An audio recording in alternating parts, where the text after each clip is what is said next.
വ്യത്യസ്തമായ അഭിപ്രായങ്ങളും താല്പര്യങ്ങളുമുള്ള രണ്ടുപേർ തമ്മിൽ ഒരുമിച്ച് ജീവിക്കുമ്പോൾ അഭിപ്രായ വ്യത്യാസങ്ങൾ ഉണ്ടാകുക എന്നത് സ്വാഭാവികമാണ്. എന്നാൽ ഈ അഭിപ്രായ വ്യത്യാസങ്ങൾ കൈകാര്യം ചെയ്യുന്ന രീതി നമ്മുടെ കോൺഫ്ലിക്ട്സ് മാനേജ്മെന്റിനാണ് ഇമ്പോർട്ടൻസ്. പ്രധാനമായും കോൺഫ്ലിക്ട്സ് കൈകാര്യം ചെയ്യുമ്പോൾ നമ്മൾ ശ്രദ്ധിക്കേണ്ടത് രണ്ട് കാര്യങ്ങളാണ്.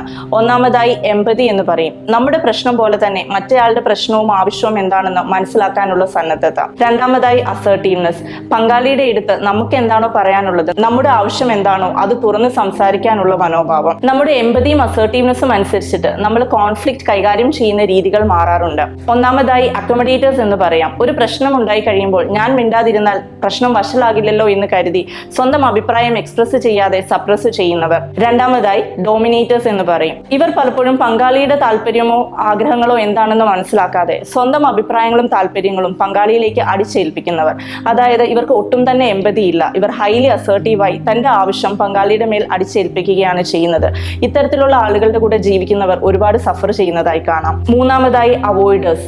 എന്ത് പ്രശ്നമുണ്ടായാലും ഇതൊക്കെയാണ് ഒരു പ്രശ്നം, ഇതിനിപ്പോ ഇവിടെ എന്താ ഇത്ര പെരുത്തത് സംഭവിച്ചത് എന്ന മട്ടിൽ തന്റെ അഭിപ്രായമോ പങ്കാളിയുടെ ആവശ്യമോ ഒന്നും തിരിച്ചറിയാതെ ഒന്നും മിണ്ടാതെ നടന്നു പോകുന്നവർ. നാലാമതായി കൊളാബറേറ്റേഴ്സ്. ഇവർക്കൊരു പ്രശ്നം ഉണ്ടായി കഴിയുമ്പോൾ പരസ്പരം സഹകരിച്ചുകൊണ്ട് ഒരു സൊല്യൂഷനിലേക്ക് പലപ്പോഴും എത്താൻ സാധിക്കും.